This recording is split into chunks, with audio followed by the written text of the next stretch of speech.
नमस्कार, आप देख रहे हैं दूरदर्शन किसान। मैं हूं मुकुल शर्मा। स्वागत है आपका हमारे खास कार्यक्रम विचार विमर्श में। इस कार्यक्रम में हम खेती से जुड़े किसी खास मुद्दे पर विचार विमर्श करते हैं और आज का विषय हम आपको बता देते हैं। आज विषय है खेती में जल प्रबंधन। खेती के लिए पानी सबसे महत्वपूर्ण प्राकृतिक संसाधन है।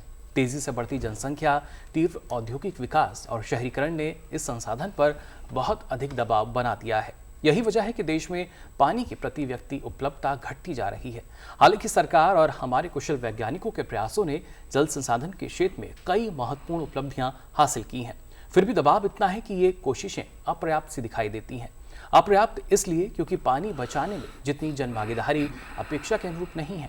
हमारे उपयोग लायक पानी का लगभग 80% हिस्सा अकेली खेती से जुड़े कामों में लग रहा है। अगर इसी ढर्रे पर सब कुछ चलता रहा तो आने वाले समय में ये समस्या भयावह हो सकती है। इसलिए खेती में वैज्ञानिक जल प्रबंधन जरूरी है।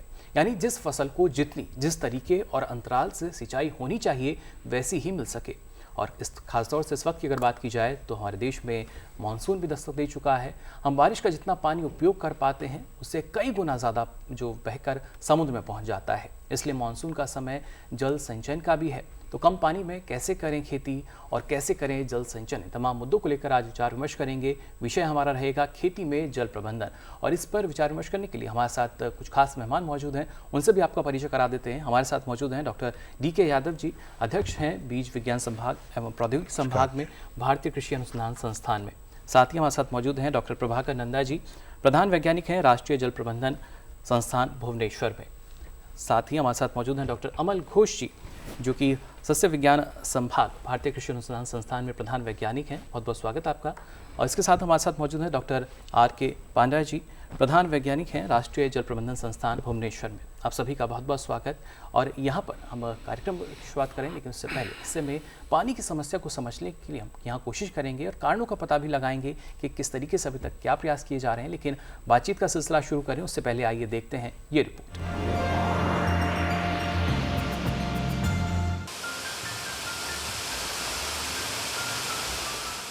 वैज्ञानिकों का मत है कि जीवन की शुरुआत पानी में हुई थी। इसका कारण यह था कि तब धरती का वायुमंडल तो बना नहीं था, तो जीवों के डीएनए में सूरज की खतरनाक पराबैंगनी किरणों के कारण म्यूटेशन यानी उत्परिवर्तन होता रहता था, जिससे बचने का एकमात्र उपाय पानी था। इसीलिए जीवन पानी में पनपा। सब जानते हैं कि पानी बिना जीवन संभव नहीं, लेकिन हमारे स्रोत निरंतर घट रहे हैं और भूजल स्तर भी तेजी से नीचे जा रहा है।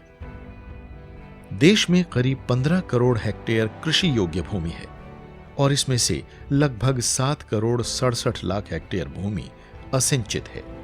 यानी 50% से भी अधिक कृषि योग्य भूमि देश में असिंचित है। वो खेत जहां अभी तक पानी नहीं पहुंचा है, उनकी संख्या सबसे अधिक महाराष्ट्र, राजस्थान और कर्नाटक में है। अब अगर किसानों के खेत में हम पानी नहीं पहुंचा पाए तो खेती कैसे होगी, अन्न कैसे उगेगा, जीवन का चक्र कैसे चलेगा। लेकिन यहां एक बात और समझने की है कि पंजाब में 97.6% तक भूमि सिंचित है, जबकि हरियाणा में 85.3% भूमि सिंचित है। लेकिन इन इलाकों में देश के अन्य सिंचित क्षेत्रों की तरह भूजल का स्तर तेजी से गिर रहा है। देश में सिंचित क्षेत्रों में करीब 60% जलापूर्ति भूजल से होती है, जिसे बोरवेल, पंप आदि के द्वारा खींचा जाता है या कहें उसका दोहन किया जाता है। 70 के दशक में हरित क्रांति ने गहन कृषि पद्धति की शुरुआत की और उसी के साथ अधिक पानी खींचने वाली फसलें आईं और पानी का भूमि में स्तर लगातार गिरता गया। हम अन्न तो रिकॉर्ड पैदा कर रहे हैं, लेकिन जीवन के आधार पानी को खोते जा रहे हैं। अन्न का हर दाना अपने साथ हमें सूखे की ओर तो नहीं धकेल रहा। क्या युद्ध स्तर पर जल संरक्षण का समय तो नहीं आ गया है? जल संरक्षण ही जीवन संचयन है, वरना जिस पानी में कभी जीवन बुदबुदाया था, उसकी कमी जीवन के खात्मे का कारण ही न बन जाए। तो ये रिपोर्ट आपने देखी और इस रिपोर्ट से भी आप अंदाज़ा लगा सकते हैं क्या स्थिति बनी हुई है 2050 की। अगर हम बात करते हैं एक विज़न जो दिया गया है 2050 को लेकर, क्योंकि ना सिर्फ हमारी जो सरकार है वो गंभीर, कृषि वैज्ञानिक हमारे वो लगातार कोशिश कर रहे हैं और सक्रियता यहाँ दिखाई देती है। सबसे पहले यहाँ अगर खासतौर से बात की जाए, डॉक्टर भांडा आपके पास में आना चाहूँगा। अगर हम विज़न 2050 की हम बात करते हैं, जो वहाँ पर एक स्थिति दर्शाई गई है, बड़ी स्थिति है, वो एक चिंताजनक आंकड़े हैं वहाँ पर, क्या आपको लगता है अभी उसके अनुसार क्या कुछ हम कर पा रहे हैं? मैं पहले सर्वप्रथम ये एक आंकड़ा देना चाहता हूँ जल का बारे में।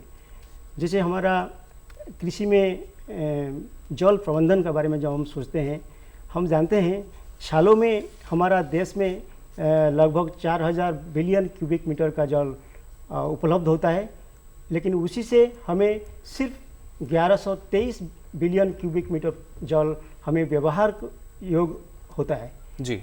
और 1123 बिलियन क्यूबिक मीटर से हमारे पास सिर्फ काफ़ी उसमें मान सकते हैं काफी जल हमारा भूपृष्ठ में रहता है और थोड़ा सा हमें 632 भूतल जल में जी, रहता है भूजल के लिए। लेकिन जब हम उसका उपयोग के बारे में बात करते हैं पूरा रिवर्स हो जाता है।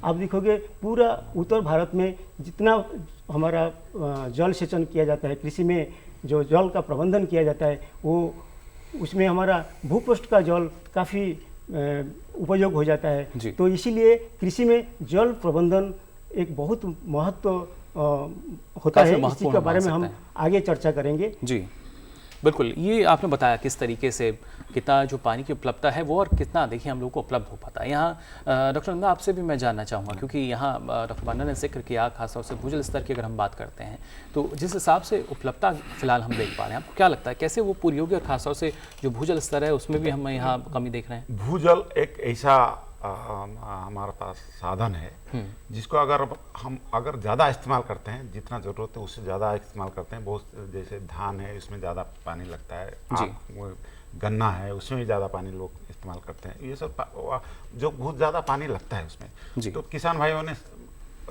बाकायदा उसको पानी भी देते हैं भूजल से लाके। आजकल तो 60% जो 60 भाग जो भूजल जो जल है, जल निर्वहन करता है वो भूजल से ही आता है और उसको इतना जो इस्तेमाल करते हैं उससे घटता जाता है, उसका स्तर घटता है। अगर उसको हम रिचार्ज नहीं करते हैं और भरपूर नहीं कर रहे हैं, जैसे एक बैंक का अकाउंट होता है, बैंक अकाउंट आप लेते जाओ उठाते जाओ, अगर भरोगे नहीं तब तो वो कहीं ना कहीं लगातार दोहन होता रहेगा, सही नहीं। तो भूजल ऐसा है कि उसको रखे जाए, पहले भूस्तर का जल इस्तेमाल करना चाहिए, बाद में अगर वो खत्म हो जाता है, जैसे बारिश का पानी आता है उसको रख के फिर भूजल को अगर सही रख के भूस्तर का जल इस्तेमाल किया जाए। बाद में अगर वो जरूरत हो जाता तो भूगर्भ का जल इस्तेमाल करना चाहिए।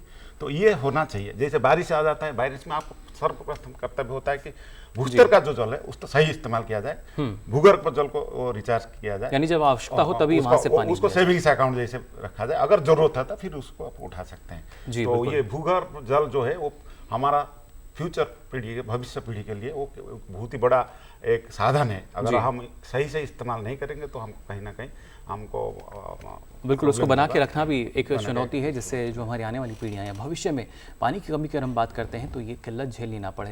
डॉक्टर यादव, साथ ही आपसे हम ये जानना चाहेंगे, जैसे कि यहाँ डॉक्टर नंदा ने हमें बताया कि खासतौर से अगर हम धान की भी बात करते हैं तो ये एक ऐसी फसल है जिसमें काफ़ी मात्रा में जो पानी है उसका इस्तेमाल किया जाता है। और अगर ना सिर्फ धान बल्कि गन्ने की भी हम बात करते हैं, कई ऐसी फसलें हैं, लेकिन क्या अभी तक इस तरह के जो बीज हैं उन पर लगातार काम किया जा रहा है जो कि कम पानी में भी अच्छी उपज दे सकें? जैसे कि विभिन्न फसलों में एक विशेष कार्यक्रम सभी फसलों में चलाया जा रहा है जिसमें कि कम जल की अवस्था में भी अच्छी पैदावार ली जा सके।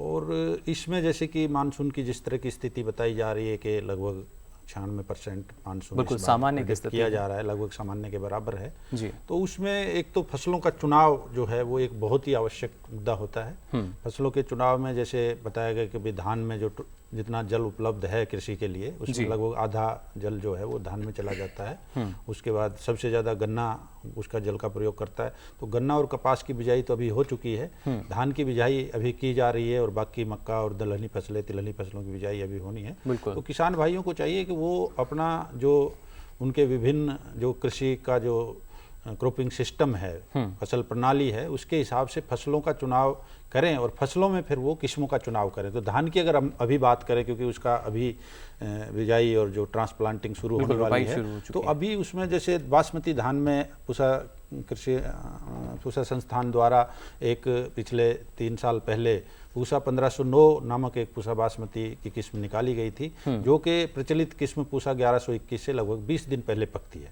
तो उसके जो किस्म की उपलब्धता पर कम से कम 4-5 जो सिंचाइयों का फर्क पड़ता है, उससे हम जल को काफी मात्रा में बचा सकते हैं। पानी की बचत यानी इस तरीके से हो सकती है। और आपने ये बताया कि जो फसल एक चक्र है, फसल प्रणाली है, उसको भी अपनाना बेहद जरूरी। डॉक्टर घोष, आपसे हम जानना चाहेंगे, हमने सिर्फ यहाँ तक बात की धान की, लेकिन और भी कई अन्य फसलें हैं जिनमें पानी काफ़ी मात्रा में लगता है। आपको कैसे लगता है, कितना ज़रूरी लगता है? क्योंकि अभी तो जो किसान है वो जितना पानी उनके पास उपलब्ध होता है उसको लगा देते हैं। ये भी हम देखते हैं कहीं पर पानी बिल्कुल नहीं है, और जहाँ पर उपलब्ध है किसान वहाँ उसको देखते नहीं, वो काफ़ी मात्रा में कहीं ना कहीं उस पानी का प्रयोग करते हैं। क्या आपको लगता है किस तरीके से जो फसल प्रणाली है वो अपनानी चाहिए? पानी का जो अलॉटमेंट है, जो पानी का कृषि क्षेत्र में ज़्यादा चाहती है, वो कम होते जा रहा है।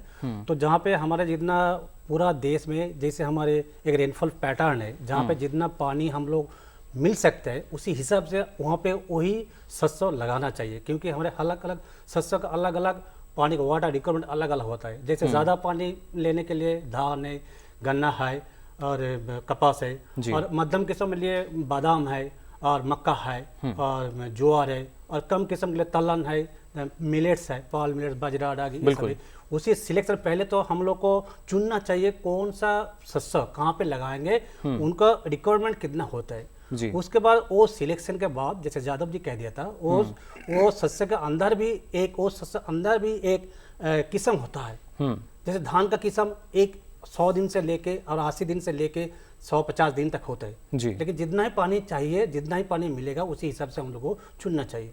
उसके बाद हमारे जो हमारे जो प्रधानमंत्री जी का जो हर खेती में पानी, मोर ड्रॉप्स पर ड्रॉप्स, ये जो प्रधानमंत्री कमिटमेंट है, इसको मिटाने के लिए, इसको पूरा करने के लिए हमारी कोशिश जारी है। हमारे भी 3 प्रधान मंत्र है, एक है जल संचयन, जल सिंचन, जल संरक्षण।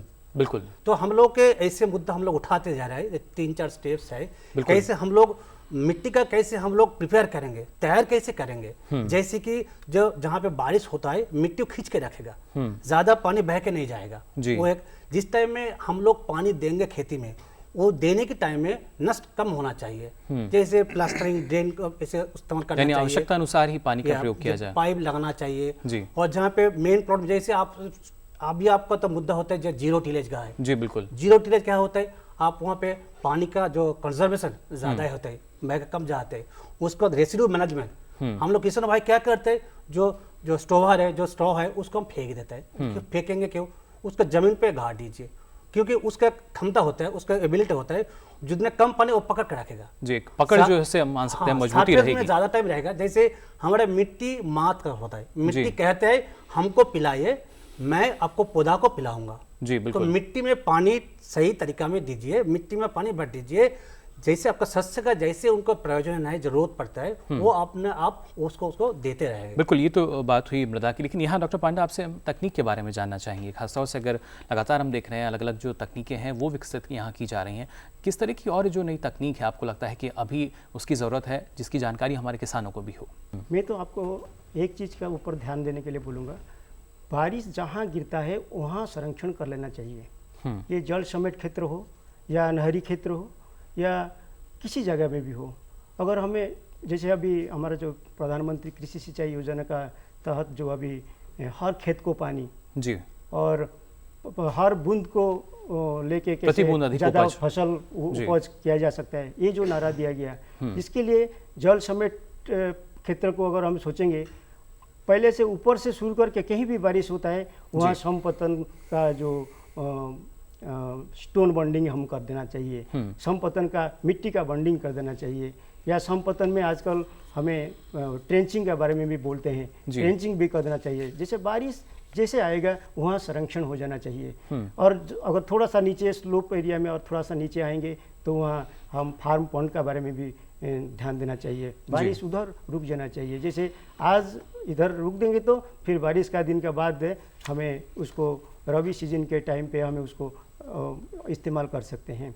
जी बिल्कुल, ऐसे यानी जो मानसून जैसे हम अभी बात कर रहे हैं, बारिश अगर हो रही है तो उस पानी की हमें बचत करनी चाहिए। बचत करना चाहिए। जी बिल्कुल, ये काफ़ी फ़ायदेमंद, हमारी जो आने वाली जो अगला सीज़न होगा फसल का, उसके लिए काफ़ी महत्वपूर्ण। डॉक्टर नंदा, आपसे हम समझना चाहेंगे, जैसे यहाँ डॉक्टर बांडा ने हमें बताया कि कोशिश जो है किसानों को करनी चाहिए, तालाब जो है वो बना सकते हैं क्योंकि मानसून का इस वक्त जो समय चल रहा है, लेकिन क्या इसके लिए सरकारी तौर पर किसी तरह की मदद मिलती है, प्रशिक्षण किसानों को दिया जाता है? सरकार की तरफ से मदद मिलता है, बहुत सारा जो स्टेट गवर्नमेंट जो होते हैं, वो जो राज्य सरकार ने बहुत सारा भी चीज़ करते हैं। केंद्र सरकार ने प्राइम मिनिस्टर कृषि सिंचाई योजना के तहत बहुत सारा एक बड़ा काम किए हैं, बड़ा प्रोत्साहन दे रहे हैं, जिसमें कि आप सारा पहले जो स्कीम चल रहा था उसको एकजुट करके हर खेत को पानी देने के लिए मोर क्रॉप पर ड्रॉप, जो एक बहुत बड़ा सिंचाई जल उसमें वो जो सिंचाई का जो फुहाराज है और जो माइक्रो इरिगेशन जो कहते हैं, उसको भी अभी उसमें काफ़ी सब्सिडी दिया जा रहा है। जैसे हर खेत में तालाब करने के लिए बहुत सारा प्रोग्राम भी उसमें है। जैसे फार्मर्स जो किसान लोग अपने खेत में थोड़ा छोटा तालाब करके, बड़ा नहीं है, जो छोटा 10,000 से 5,000 से लेके 10,000, 15,000, 20,000 तक भी खर्च करके तालाब कर सकते हैं। डॉक्टर घोष, आप इस बात से कितना सहमत? बिल्कुल जी, ये तो कहना ठीक नहीं है। आप जो बोलते हैं वहाँ पे तालाब खोदेंगे तो वहाँ पे पैदावार कम हो जाएगा, ये सही नहीं है। अगर मान उल्टा सोच हम लोग सोचेंगे, अगर वहाँ पे तालाब नहीं रहेगा, पानी आप लोग नहीं बचाएंगे, तो उस एरिया में और इलाका में अगर आप सस्ता लगाएंगे, बिना पानी में तो मर जाएंगे।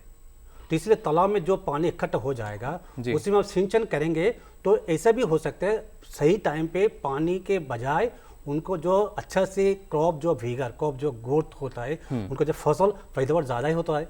इसीलिए अगर पहले किसान भाई सोचेंगे अरे मैं नष्ट हो रहा है इलाका, लेकिन वहाँ पे जितना पानी इकट्ठा हो जाएगा उसी में उसका द्विगुना और बहुत गुना उसको पैदावार बढ़ सकता है। यानी सही समय पर जो एक सही मात्रा है वो उनको उपलब्ध हो सकेगी तो पैदावार में वो भी हो सकता है। उसी पानी के लिए अगर वो इलाका छोड़ में और दूसरा वो फसल छोड़ के दूसरा फसल भी कर सकता है, जिसको water harvesting, micro water harvesting बोलता है। वो पानियों पर रह जाएगा, एक फसल के बाद वो पानी रह जाएगा दूसरा फसल के लिए भी। तो अगर आप इसी इलाका में आप टोटल प्रोडक्टिविटी देखेंगे उसी सीजन में, टोटल 2 फसल का लिए वो ज़्यादा हो जाएगा। बिल्कुल, इसीलिए मेरे ख्याल से मेरे सलाह ऐसे होता है किसान भाइयों, एक तकनीकी आप लोग फॉलो करेंगे तो अच्छा ही होगा। बिल्कुल, ये बेहद ज़रूरी, देखिए इस तरह की जो तकनीक है उसका इस्तेमाल किया जाए। और जल संरक्षण की जहाँ तक बात की जाती है, बेहद ज़रूरी, क्योंकि आने वाले समय में जिस हिसाब से हम देख पा रहे हैं पानी की जो उपलब्धता है वो लगातार कम होती जा रही है। अगर उसे हमें बरकरार रखना है तो जल संचयन करना बेहद ज़रूरी होगा। आगे भी हम आप यहाँ पर विचार विमर्श करेंगे हमारे विषय से, किस तरीके से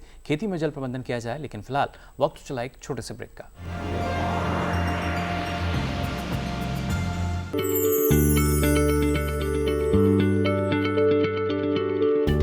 क्या आप किसी बीमारी से परेशान हैं? चाहते हैं डॉक्टर की सलाह? तो हम हैं आपके साथ, बताएंगे आपको जीने की राह। समस्याएं आपकी, समाधान देश के मशहूर विशेषज्ञों के। घर बैठे बात करें देश के जाने माने डॉक्टरों से। हर शनिवार शाम 6 बजे से 7 बजे तक फोन कर डॉक्टरों से करिए सीधी बात हमारे लाइव प्रोग्राम स्वस्थ किसान में। हमारे टोल फ्री नंबर है 1800-113060 और 1800-113061। ब्रेक के बाद आप सभी का एक बार फिर स्वागत विचार विमर्श में। आज विचार विमर्श हम कर रहे हैं खेती में जल प्रबंधन को लेकर। और अभी तक कार्यक्रम के पहले हिस्से में हमने यहाँ पर जाना था कि इस तरीके से पानी की जो उपलब्धता है वो हमारे पास कितनी है और क्या हमें कुछ करना होगा जिससे आने वाले समय में भी जो उपलब्धता है इसमें किसी तरह की कमी ना आए। लेकिन जो आंकड़े हमारे पास हैं कहीं ना कहीं उनमें उपलब्धता जो है वो घटती दिखाई दे रही है। इसलिए ये भी ज़रूरी है कि एक जागरूकता जो है वो कहीं ना सिर्फ जो हमारे वैज्ञानिक हैं वो लगातार शोध कर रहे हैं जिससे एक जागरूकता किसानों में आ सके, बल्कि एक जन भागीदारी की अगर जब बात की जाती है, जन भागीदारी बेहद ज़रूरी, तभी हम मान सकते हैं कि शायद एक सार्थकता जो है किसी भी मिशन की वो सिद्ध हो सकती है जब जन भागीदारी उससे जुड़ जाती है। लेकिन जल संरक्षण को लेकर और भी कई बातें हैं, साथ ही खेती में जल प्रबंधन की अगर बात की जाती है इसको लेकर कई और तथ्य हैं, वो हम जानते हैं इस रिपोर्ट।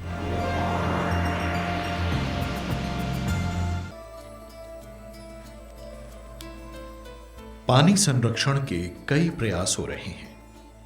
एक आंकड़ा कहता है कि धरती पर करीब 40% पानी बरसता है और हम अपनी नासमझी से लगभग 1% ही धरती पर रोक पाते हैं।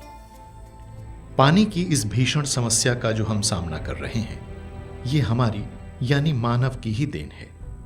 सबसे पहली जो बात लोगों को समझाई जा रही है वो है वर्षा जल संचयन, यानी बारिश के बरसते पानी को जमा करना। अब इसके कई तरीके हो सकते हैं, जैसे तालाब खोदना, जोहड़, ताल, तलैया आदि। लेकिन इसमें भी हम उतने प्रयास करते नजर नहीं आ रहे जितने की आवश्यकता है। हालांकि कुछ राज्यों ने वर्षा जल संचयन पर अभूतपूर्व कार्य किया है। गुजरात ने अपनी बावड़ियों और तालाबों को फिर से जिंदा किया है और कभी सूखे की मार झेलने को मजबूर राज्य में अब करीब 6 लाख सतही जल के स्रोत हैं। हालांकि सतही जल की तुलना में भूजल या कहें जमीन के अंदर पानी अधिक है और उसकी गुणवत्ता भी अच्छी है, लेकिन अंधाधुंध दोहन ने प्रकृति की इस नियामत को काफी नुकसान पहुंचाया है। सूखे की स्थिति में जो भूजल बचा रहता था और हमारा साथ देता था, लेकिन हम उसे ही खत्म या कई क्षेत्रों में दूषित करते जा रहे हैं। अब कृत्रिम तरीके से पानी को रिचार्ज करने के प्रयास भी किए जा रहे हैं।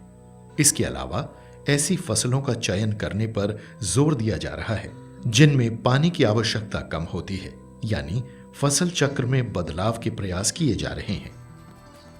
पहले पारंपरिक फसलों का चक्र बदला, अब नया चक्र भी बदला जा रहा है।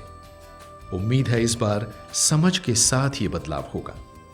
देश में कई योजनाएं और कार्यक्रम भी चल रहे हैं, जैसे national watershed development project for rainfed areas, integrated watershed management programme आदि। इसके अलावा नदी के मुहानों पर मिट्टी के संरक्षण के भी प्रयास किए जा रहे हैं। कृषि में भी ऐसी सिंचाई की पद्धतियां लाई जा रही हैं जिनसे पानी की बचत हो, जैसे ड्रिप सिंचाई या टपका विधि, स्प्रिंकलर प्रणाली आदि, और सरकार की तरफ से इनके लिए सब्सिडी भी दी जा रही है। पेड़ों को लगाने का काम भी काफी तेजी से आगे बढ़ रहा है। जंगलों को हमें बचाना होगा, यह अच्छा विचार है, लेकिन कंक्रीट के जंगलों की भीड़ प्रकृति चढ़ती जा रही है। जंगलों से जुड़ा नारा था जो आज भी सार्थक है।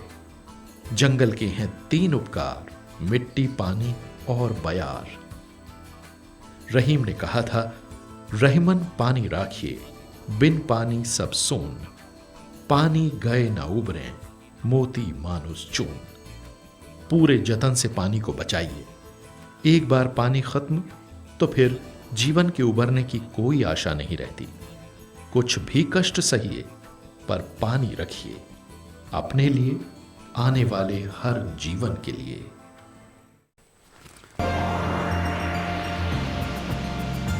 तो इस रिपोर्ट के जरिए भी आपने जाना किस तरीके के तमाम तथ्य हैं और इन तथ्यों को जानना हमारे किसानों के लिए बेहद ज़रूरी। लगातार जो कृषि वैज्ञानिक हैं वो शोध कर रहे हैं जिससे जो पानी की उपलब्धता है वो बरकरार रखी जा सके। और खेती में जल प्रबंधन की हम अगर बात करते हैं तो ये प्रबंधन जो है हर एक किसान को आना चाहिए, कोई मुश्किल काम इसको हम नहीं मान सकते। डॉक्टर यादव, आपसे भी हम जानना चाहेंगे, क्योंकि खेती में जल प्रबंधन की अगर हम बात कर रहे हैं तो प्रबंधन नाम से ही शायद कुछ किसान हो सकता है पीछे हट जाएँ, लेकिन ये कोई मुश्किल काम हम नहीं मान सकते किसानों के लिए, क्योंकि लगातार कृषि वैज्ञानिक जो हैं उनको बताते हैं इस बारे में। सरकार भी प्रयास कर रही है, जागरूक कर रही है किसानों को। हाँ, तो जो खेती में जो मुख्य अवयव है, जैसे कि पहले बताया गया है, वो किस्म का है। फसल का चुनाव, उसके बाद किस्म का चुनाव। तो जल प्रबंधन का जो सही उपयोग है, जल का उपयोग है, वो किस्म के चुनाव पर निर्भर करता है जी। तो इसमें जैसे हम खाद्यान्न फसलों की बात करें तो इस सीजन में अभी धान है, मक्का है और जो छोटी मिलेट्स हैं वो बाजरा, ये किस्में प्रमुख हैं। तो धान की जैसे मैंने पहले भी बताया कि कुछ किस्में जो कम अवधि की पैदा की गई हैं तो किसान भाई उनका चुनाव करें। ये बासमती की बात की गई थी पहले 1509, बासमती सिर्फ जो बासमती उगाने वाले जो जीआई क्षेत्र है उसी में उगाई जाती है। उसके अलावा जो नॉन बासमती की किस्में हैं जिसमें कि पूसा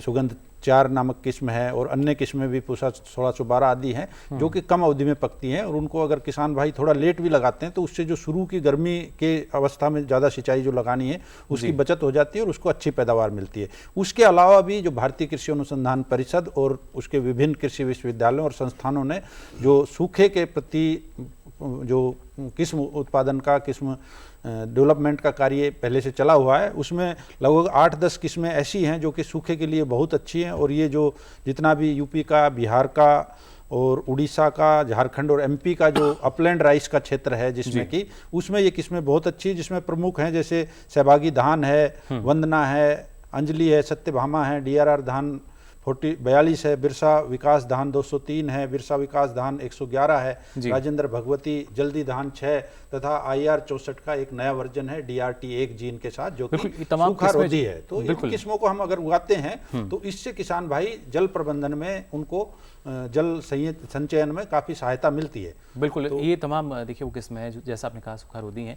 डॉक्टर घोष, आप भी इस बात से सहमत होंगे, क्योंकि देखिए अब हमारे पास किस्में भी हैं, लेकिन फिर भी अगर हम बात करें तो आपको क्या लगता है कि यहाँ क्या किसी प्रशिक्षण की ज़रूरत है या दिया जाता है किसानों को, जिससे वो जान सकें, ना सिर्फ फसल प्रणाली अपनाएं बल्कि ये जो उन्नत किस्में हैं जहाँ पर पानी की इतनी आवश्यकता नहीं है उनका वो चयन कर सकें?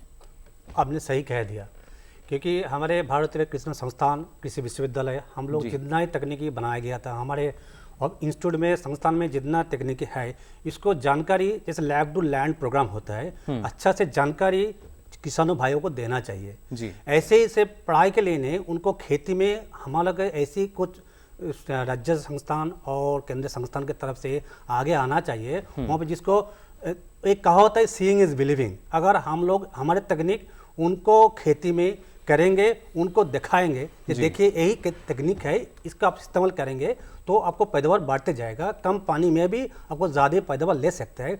तो ये बहुत जरूरी है। इसके लिए हमारे सब संस्थान को, चाहे गवर्नमेंट और नॉन गवर्नमेंट, सबको संस्थान होना चाहिए, कार्यक्रम बनाना चाहिए बीच बीच में, खास करके फसलों के जब सीजन आ जाएंगे उसी टाइम पे सबको बुला के छोटा छोटा गोष्ठी में, चाहे मीडिया हो, चाहे गांव के जाने के बाद, चाहे जैसे प्रधानमंत्री का मेरा गांव मेरा गौरव प्रोग्राम है, उसी स्तर में कृषि विज्ञान केंद्र है, उसी हर एक स्तर पर इसको किसानों भाई तो हमारे जो तकनीक पहुंचाना चाहिए सही टाइम पे। बिल्कुल, ये तकनीक की अगर यहाँ बात करते हैं डॉक्टर पांडा, आपसे हम थोड़ा सा समझना चाहेंगे, क्योंकि तकनीक की हम बात कर रहे हैं, किस्में तो हमारे पास मौजूद हैं, लेकिन अगर हम यहाँ ड्रिप सिंचाई विधि की हम बात करते हैं, स्प्रिंकलर की हम बात करते हैं, यहाँ इन सिंचाइयों में लागत जो है वो काफ़ी देखने को मिलती है। इसे कैसे कम किया जाए? क्योंकि एक तरफ हम बात करते हैं कि लागत को हमें कम करना है, लेकिन इन्हीं जो उन्नत प्रणालियाँ हैं कहीं ना कहीं लागत हम देखते हैं ज़्यादा आती है। कैसे इसे हम कम करेंगे?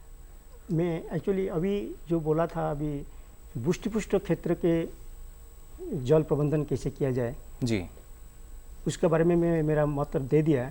लेकिन अभी मैं अगर नहरी क्षेत्र में जल का, कृषि जल का प्रबंधन कैसे किया जाएगा उसके बारे में अगर मैं बोलूँगा तो इसमें हमें देखेंगे तो हमारा सारा देश में बारिश का दिन में हमारा कैनाल में पानी आता है जी, और बारिश का बाद जब हमें कैनाल में पानी चाहिए कृषि करने के लिए, तब हमारा कैनाल में पानी नहीं रहता है। इसीलिए हमें नहरी क्षेत्र के लिए मेरा सलाह यही रहेगा, नहरी क्षेत्र का आसपास में जितना है फार्म पॉन्ड्स हम अगर कर दें, और वो फार्म पॉन्ड्स में बारिश का दिन में पानी इकट्ठा करके उसको बाद में फिर हमें पाइप कन्वेयंस सिस्टम दे के अगर जल सिंचन या बूंदा जल सिंचन का प्रयोग करेंगे तो काफ़ी फ़ायदा होगा हमारा किसान भाइयों को। और आप जो बोल रहे हैं इसमें ड्रिप इरिगेशन में, जो बूंदा जल सिंचन में जो ज़्यादा लागत लगता है, ज़्यादा खर्च लगता है, इसके लिए हमारा बहुत सारा गवर्नमेंट्स, जो स्टेट गवर्नमेंट्स है वो सब्सिडी व्यवस्था रखे हैं। और हमारा सलाह रहता है ग्रुप में, कम्युनिटी बेस्ड बेसिस में अगर हमारा किसान भाइयों ग्रुप बना के अगर सिंचन प्रणाली या बूंदा जल सेचन पद्धति का उपयोग करेंगे तो काफ़ी फायदा होगा। यानी समूह बनाकर किया जाए तो अच्छा रहेगा। डॉक्टर नंदा, आपसे भी हम समझने की यहाँ कोशिश करेंगे, क्योंकि अगर जैसा कि डॉक्टर पांडा ने हमें बताया समूह बनाकर किया जाए अच्छा है, लेकिन लागत एक यहाँ विकल्प ढूंढा गया है कि अगर लागत को कम करना है समूह बना सकते हैं, लेकिन इसके लिए अभी तक अगर हम बात करें तो किस स्तर पर आप देखते हैं जो विधियाँ हैं कहाँ तक पहुँची हैं अभी हमारे देश में? आप जो कह रहे थे कि कितना लागत कम हो जाए या वो फायदामंद हो ड्रिप एंड स्प्रिंकलर, क्योंकि आप पहले तो सबको पता है कि ये थोड़ा सा ज़्यादा पैसा पड़ता है इसमें ज़्यादा खरीदने के लिए, लेकिन इसको ऐसे किया जाए कि अगर फसल पर जाए, आप ऐसे एक फसल पर जाए करें कि एक फसल के बाद दूसरा, दूसरा फसल के बाद तीसरा, उसी सेटअप में, उसी ड्रिप सेटअप में लिया जा सकता है। तो वो ड्रिप डिजाइन कहते हैं उसको, वो जो फुहारा का ड्रिप बूंदा जल सेचन का डिजाइन उसी पहले से ही कर देना चाहिए, फसल पर्याय को चयन करना चाहिए, तो आपको वो फायदामंद होगा। उसको उठाए मत, उसको उसी प्रणाली में आपको और दूसरा फसल भी तीसरा फसल ले सकते हैं, तो उसमें कम खर्च हो सकता है जी।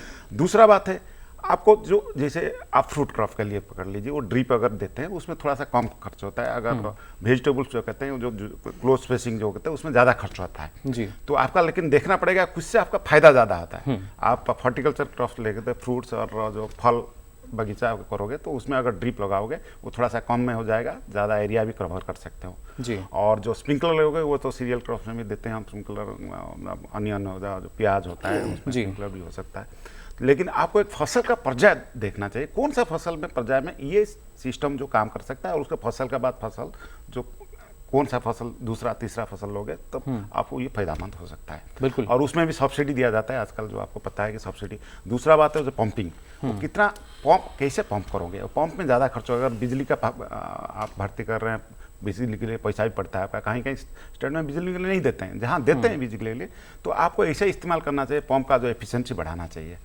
और पानी जो आपको करना चाहिए, ज़्यादा गहरे से पानी लगेगा तो ज़्यादा खर्च होगा जी, तो उसके लिए आपको रिचार्ज भी करना चाहिए। तो आपको कुआं से लेके अगर ड्रिप लगाते हैं तो उसको रिचार्ज करना, अगर सेकेंडरी रिजर्व जो करते हैं वो जो टेल एंड में भी उससे अगर पानी रख के फिर आप ड्रिप में लाते हैं तो डेफिनेटली आपको कम खर्च हो सकता है। बिल्कुल, इस तरीके से देखिए जो लागत है उसको हम कम कर सकते हैं। डॉक्टर यादव, आपसे भी हम थोड़ा समझना चाहेंगे, जैसे कि जो उन्नत किस्में जो सूखा रोधी हैं वो आपने हमें बताई, लेकिन इसके बावजूद भी अगर हमारे जो किसान हैं जो सिंचाई की उन्नत विधियां हैं उनका इस्तेमाल करते हैं तो कहीं ना कहीं एक जल दक्षता की अगर ख़ास तौर से बात करते हैं उसको अच्छे से हमें इस्तेमाल करना चाहिए।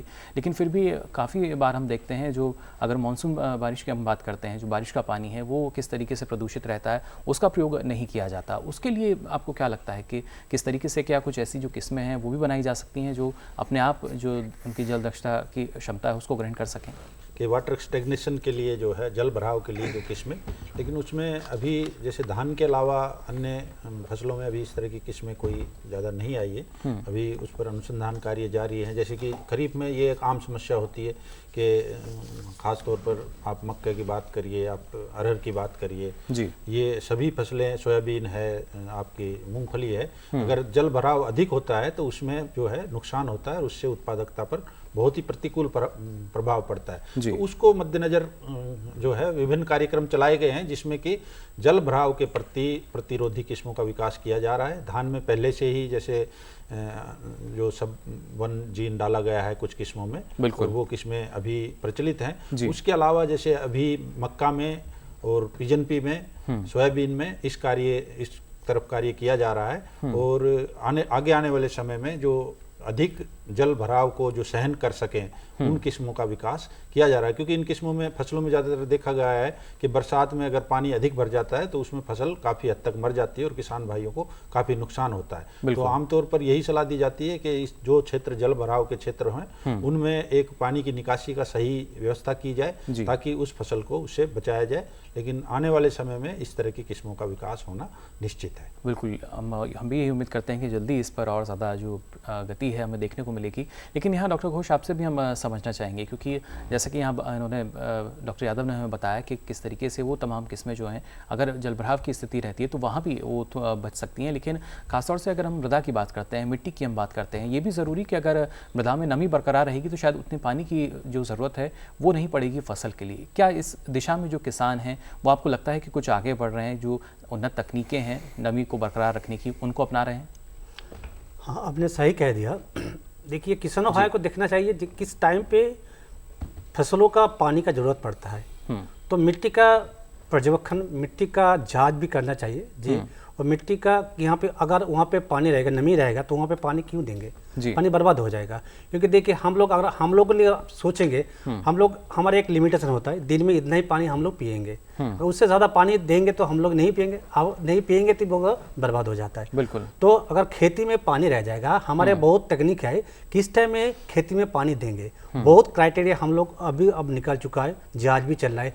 एक तकनीक होता है जहाँ पे जड़ होता है वहाँ पे कितना पानी है जी, उसी जांच करने के बाद ही अराउंड 70% 50 भाग कम जब हो जाएगा पानी डाल दीजिए। और एक तकनीक है क्रिटिकल ग्रोथ स्टेज होता है। जैसे जिस टाइम में टी लाइनिंग होता है, फूल आती है, इसी टाइम पे उसी जांच करने के बाद उसी पे दिन के हिसाब से मान लीजिए हम गेहूं का हम बात करेंगे तो जहाँ पे क्राउन रूट इनिशिएशन एक अच्छा से जो बहुत मेजर क्रिटिकल ग्रोथ स्टेज है वहाँ पे पानी डालिए, फिर उसके बाद 40 दिन में एक पानी डालिए, 60 दिन में, ऐसे 3-4 पानी में आपको जरूरत पड़ता है। ऐसे नहीं है जैसे धान के लिए पहले जो हमारे किसान भाइयों का एक वहाँ पे दिमाग में घुसा हुआ था, जो वहाँ पे भर्ती हुआ पानी भी चाहिए धान खेती के लिए, कोई जरूरत है ही नहीं वहाँ पे पानी भर्ती का कोई जरूरत है नहीं, वहाँ पे एक जो क्रिटिकल स्टेज देख के आप पानी दे दीजिए। और एक किसान है और एक होता है जैसे एक नया तकनीक अभी तक हुआ नहीं, हम लोग कोशिश जारी है जी बिल्कुल। लेकिन यहाँ पर डॉक्टर घोष जो एक आम किसान है कैसे वो इस बात की जांच कर पाएगा कि अभी यहाँ पर जो जड़ है उसमें पर्याप्त नमी सही कहा है? था, ये तो वैज्ञानिक के लेबोरेटरी में रह जाता है जो किस टाइम की पानी कितना है, लेकिन उसको हम लोग कोरिलेशन बनाता है जो वहाँ पे कितना पानी होने के बाद मिट्टी का ऊपर देखेंगे, अगर पत्ता का देखेंगे उसको देख के जांच चला जाता है जे उसी टाइम में आपको जैसे होता है जे धान जे अभी एक है DSR direct seed rice, Arabic rice एक है जैसे वहाँ पे जैसे थोड़ा झूठ एक बहुत पतला अगर क्रैक बन जाएगा तो सरफेस सॉइल में उसी टाइम में पानी दे दीजिए, थोड़ा भिगो के रखिए, ऐसे है नहीं वहाँ पे जो पानी खड़ा करके रखिए। वो भी होता है जो पत्ता के देखने के बाद ही पता चल जाएगा इसी टाइम में, यहाँ पे जैसे न्यूट्रिएंट मैनेजमेंट होता है एक वहाँ पे पत्ता में जो हरा देख के ये देना चाहिए, यानी लक्षण जो है वो पहचान सकते हैं, उसी में लक्षण हम उसी दिशा में हम लोग जा रहे हैं, जब पत्ता का कोई लक्षण ऐसे हम लोग निकाल सकते हैं, पत्ता को देख के हम लोग को पता चल जाएगा उसी टाइम में सस्यों का जरूरत पड़ता है पानी देने के लिए। जी बिल्कुल। तो ऐसे है नहीं जो सभी टाइम में आपको पानी वहाँ पे भरते रहेगा। जी बिल्कुल। साथ ही यहाँ डॉक्टर पांडा आपसे हम जानना चाहेंगे, आपने बात की जो हमारी नहरी सिंचाई होती है, कैनाल में भी जिस तरीके से जो पानी की उपलब्धता होती है, लेकिन यहाँ भी क्या कुछ और ऐसा तरीका है या नई तकनीक जिसका इस्तेमाल करके जितनी पानी की आवश्यकता है किसान उतना ही पानी जो है अपने खेतों तक पहुँचाएँ? हाँ मुकुल जी, आप बिल्कुल सही बोले, जल का प्रबंधन कर सकते हैं और सेविंग कैसे कर सकते हैं जी। एक अच्छा चीज़ मैं बोलूँगा हमारा उत्तर भारत का सारे किसान भाइयों के लिए, आजकल हम लेजर लेवलिंग एक बात आ रहा है, एक इम्प्लीमेंट्स आता है, तो थोड़ा सा कॉस्टली होता है, लेकिन ये लेजर लेवलिंग को लेके अगर पहले से कल्टीवेशंस कर दिया जाए, ज़मीन को ठीक से कर दिया जाए, इसमें से शोध से जो हमारा रिसर्च से पता चला 20 से 25% का जल का बचत हो सकता है। तो ये इसका बारे में हम ध्यान देना चाहिए। और नहर क्षेत्र में आप जो बात बोले, और ये बहुत बड़ा अहम बात है, क्योंकि हमें नहर में हमारा वॉल्यूमेट्रिक कितना पानी आता है, उसका कितना पानी ज़मीन को जाना चाहिए, उसका कुछ किसी राज्य में 1-2 राज्यों को छोड़ के, महाराष्ट्र और 1-2 राज्यों को छोड़ के किसी राज्य में हमारा उसका मेजरमेंट नहीं होता है उसका, तो उसका भी चाहिए और प्राइसिंग भी चाहिए। जो भी अगर प्राइसिंग हम फिक्स नहीं करेंगे और उसका मेजरमेंट नहीं करेंगे तो हमें क्या किसी ज़मीन में किसी फसल के लिए क्या दे रहे हैं हमें कुछ पता नहीं चल रहा है। यानी देखरेख जो है उसकी बेहद ज़रूरी, पूरा हिसाब हमें रखना होगा कितनी पानी की आवश्यकता और कितना पानी हम जो है अपनी फसल को दे रहे हैं। उसके साथ साथ जो लागत है, देखिए अगर हम लगातार बात करते हैं जो लागत है उसको हमें कम करना है, तो इसके लिए बेहद ज़रूरी कि पूरा आप तमाम जानकारी रखें, कितना आपकी फसल को पानी की आवश्यकता है और कितना पानी आप दे रहे हैं। इसी तमाम जानकारी जो है, अगर ये तमाम जानकारी आप रखेंगे तो इसी तरह लागत आपकी कम हो सकेगी और जो पानी की उपलब्धता है वो आने वाले भविष्य में भी आपकी फसल के लिए पूरी हो सकेगी। आगे भी हम आपको बताएंगे आने वाले समय में और किस तरह की जो तकनीकें हैं उन पर लगातार काम किया जा रहा है, लेकिन फिलहाल वक्त तो चला एक छोटे से ब्रेक का, जल्द हाजिर होंगे। आप देखते रहिए विचार विमर्श।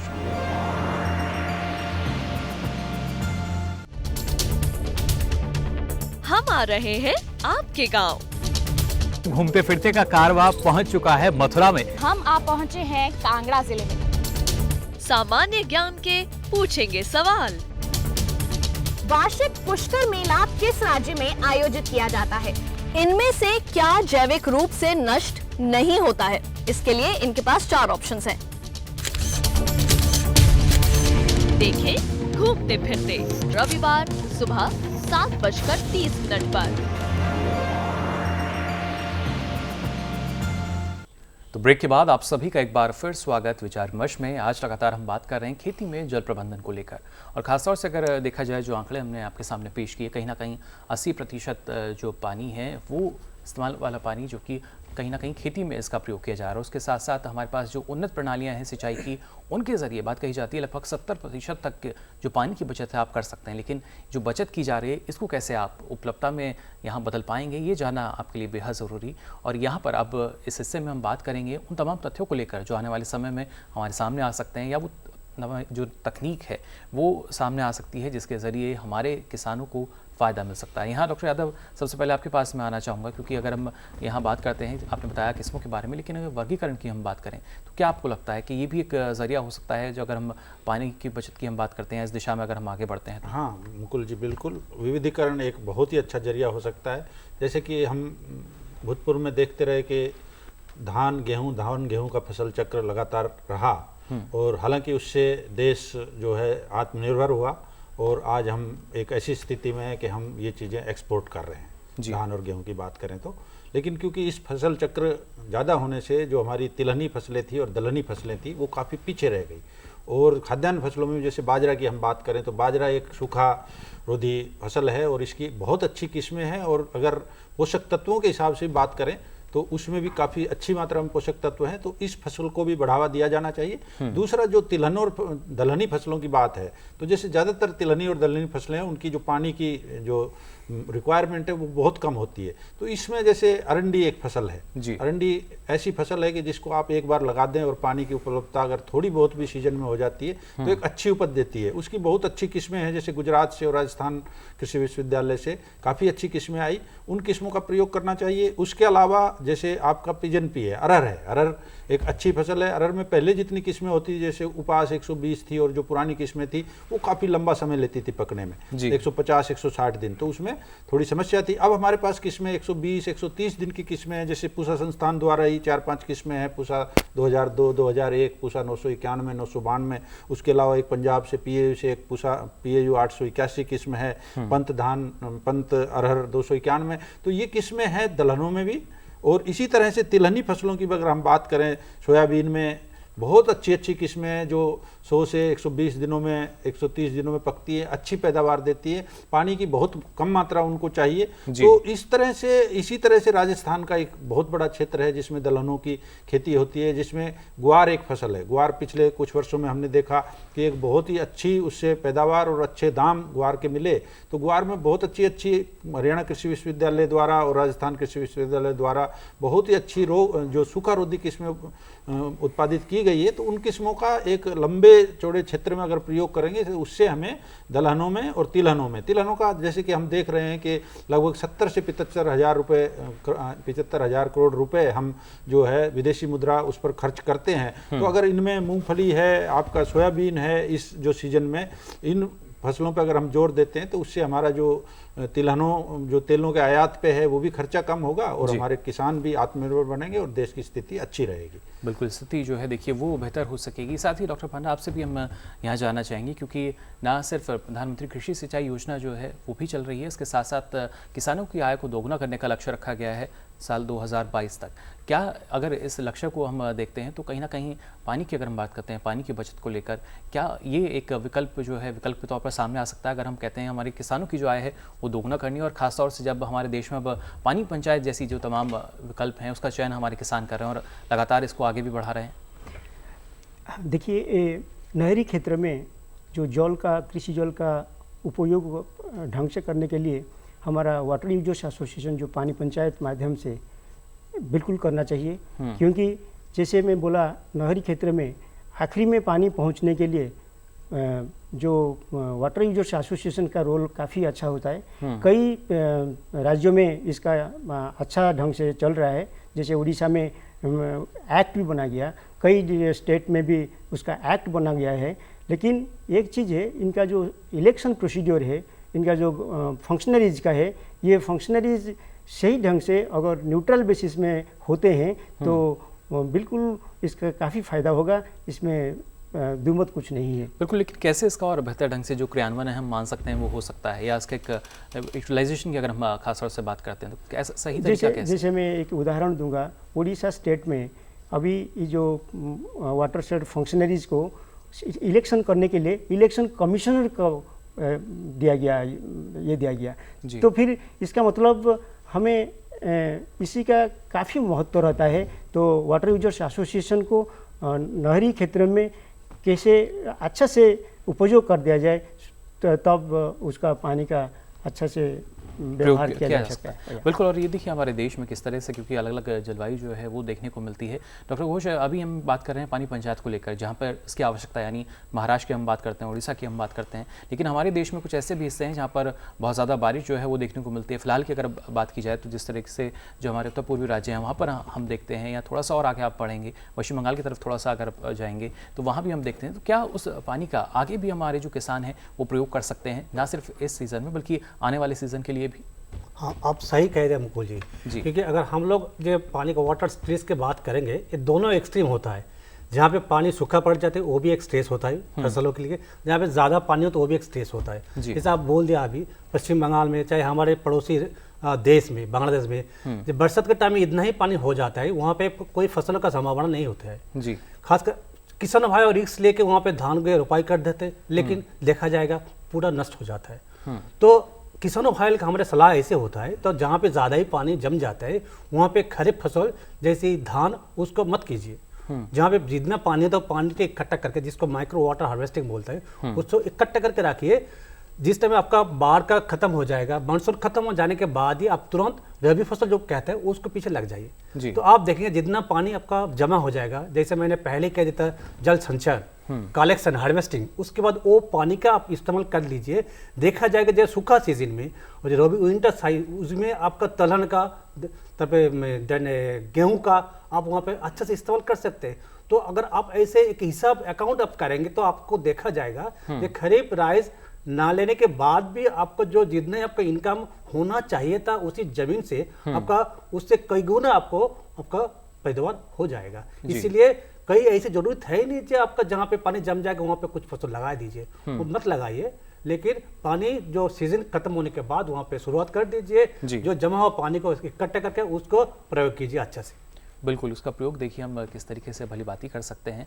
साथ ही यहाँ डॉक्टर प्रकानंद, आपके पास में आना चाहूँगा, क्योंकि हमने बात की अभी तक ना सिर्फ जो एक लक्ष्य रखा गया है किसानों की आय को दोगुना करने के लिए, उसमें क्या भूमिका रह सकती है पानी की, लेकिन अगर हम बात करें यहाँ पर प्रधानमंत्री कृषि सिंचाई योजना को लेकर, जहाँ पर उद्देश्य रखा गया है कि हर खेत तक पानी पहुँचे और प्रति बूंद अधिक उपज जो है वो हमारे किसान ले सके। लेकिन अगर बाहरी देशों की हम बात करते हैं तो वहाँ भी हम देखते हैं किस तरीके से अलग अलग जो पद्धति है सिंचाई की उसका इस्तेमाल किया जाता है। आपको क्या लगता है जो हमारी यहाँ पर पद्धति है उसमें किस तरह के बदलाव की ज़रूरत है और आने वाले समय में वो बदलाव हमें नज़र भी आ सकता है? देखिए, हमारा किसान ज़्यादातर तो फ्लड इरिगेशन, जो पूरा जितना पानी होता है उसको पूरा दे देते थे फसल में, और वो उसका ज़्यादा लाभ नहीं होता है उससे, क्योंकि फसल को जितना पानी ज़रूरत है उतना नहीं मिलता है, उससे ज़्यादा कहीं मिल जाता है। लोग उसका वो भी काफ़ी हद तक वो खराब करता है जी। जब बूंदा जल सेचन जो कहते हैं वो दूसरे राज्यों में, दूसरे जो कंट्री में, जो देश में भी करते हैं, वो इजराइल जैसे बहुत ही कम बारिश होता है, बहुत ना के बराबर, लेकिन वहाँ बूंदा जल सेचन, फुहारा जल सेचन, स्प्रिंकलर, ये सारा इस्तेमाल करके बहुत ही बड़ा उनका लाभांश उनको मिलता है किसान लोगों को। यहाँ भी बहुत सारा, महाराष्ट्र में जैसे लगभग सारा किसान अभी गन्ने में बूंदा जल सेचन करने लगे हैं जी, और वो ये भी बढ़ता जा रहा है, एरिया इसका ऊपर बढ़ता जा रहा है। और बूंदा जल सेचन को पहले तो ठीक है, ज़्यादा थोड़ा सा खर्च करना पड़ेगा, लेकिन बाद में उसका काफ़ी अच्छा लाभ मिलता है। जैसे कितना बहुत ही कम पानी में, जिसका इसका 60 से 70% से कभी कभी 90% उसका ज़्यादा वो उसका सही इस्तेमाल होता है पानी का।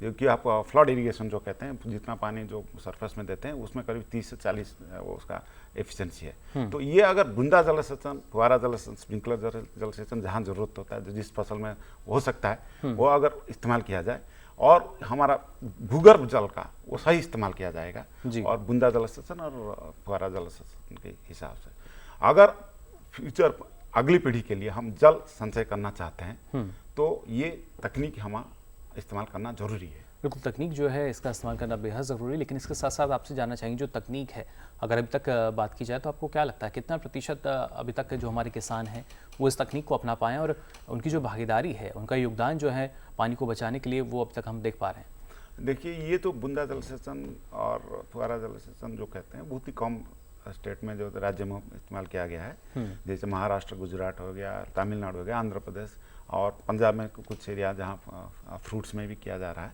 लेकिन दूसरा जो राज्य है वो लगभग बहुत ही कम इसको इस्तेमाल किए हैं, लगभग 10% से बहुत ही कम है जी। तो लेकिन ये अगर भविष्य पीढ़ी के लिए हमें कुछ करना चाहिए जल संरक्षण के बारे में, तो ये इसको अपनाना जरूरी है जी। और उसका अलावा जैसे प्राइम मिनिस्टर कृषि सिंचाई योजना आप बात कर रहे थे, PMKSY में हर खेत को पानी और मोर क्रॉप पर ड्रॉप, जो उसके हिसाब से तो ये बूंदा जल सेचन का काफ़ी अहम भूमिका रहता है जी। और इसको हम अपनाना चाहिए। और ये भी अभी सरकार का काफ़ी कोशिश भी हो रहा है कि ये लोगों के पास, किसान भाइयों के पास पहुंचा जाए, ताकि उसका लाभ किसान भाई को मिले और भूगर्भ जल और भूपृष्ठ जल का सही इस्तेमाल हो सके। बिल्कुल सही इस्तेमाल जो है देखिए वो हो सकता है। डॉक्टर यादव, आप भी इस बात से सहमत होंगे कि जो ना सिर्फ PMKSY बल्कि जो इसके तहत जितने भी हम कह सकते हैं जो प्रयास किए जा रहे हैं वो शायद उनके नतीजे जल्दी हमारे सामने होंगे। फिलहाल भले ही एक जो आंकड़ा है वो कम हो जो इसका प्रयोग कर रहे हैं उन्नत पद्धतियों का, लेकिन आने वाले समय में शायद ये बढ़ेगा। ये तो क्योंकि ये हमारी आवश्यकता है, जैसे अगर हमें अपनी आने वाली पीढ़ियां बचानी है और खेती को बचाना है जी, तो भविष्य के लिए इसको करना बहुत ज़रूरी है। विभिन्न फसलों में भी जैसे कि ड्रिप इरिगेशन की जो बूंद सिंचाई की बात कर रहे हैं, टपका सिंचाई जिसको कहते हैं, तो बड़ी फसलें हैं जैसे अरहर है, अरहर में स्पेसिंग बहुत काफ़ी होती है, 45 सेंटीमीटर 50 सेंटीमीटर हम लाइन से लाइन की दूर रखते हैं। कपास है आपका, गन्ने में, तो ये कुछ ऐसी फसलें हैं जिनमें हम बड़ी आराम से टपका सिंचाई का प्रयोग कर सकते हैं।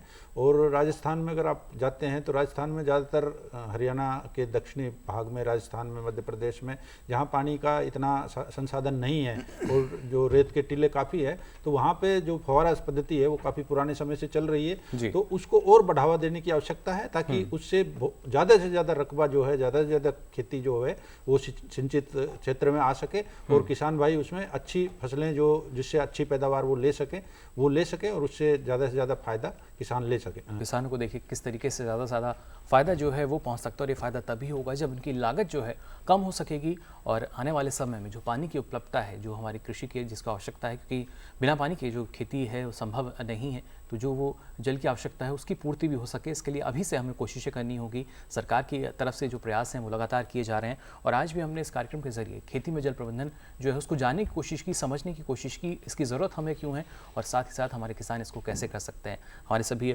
खास मेहमान, आपने इतना कीमती समय इस कार्यक्रम के लिए दिया, इसके लिए आप सभी का बहुत बहुत शुक्रिया।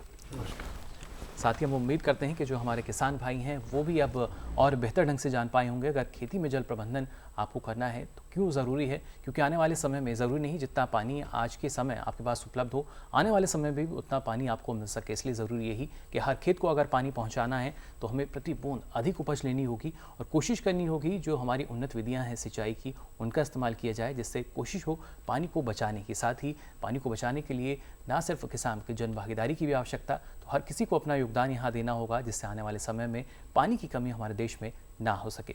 फिलहाल कार्यक्रम में वक्त हो चला आपसे विदा लेने का। अगले सप्ताह फिर हाजिर होंगे नए विषय के साथ, उस पर भी करेंगे विचार विमर्श, लेकिन फिलहाल के लिए दीजिए इजाज़त। नमस्कार।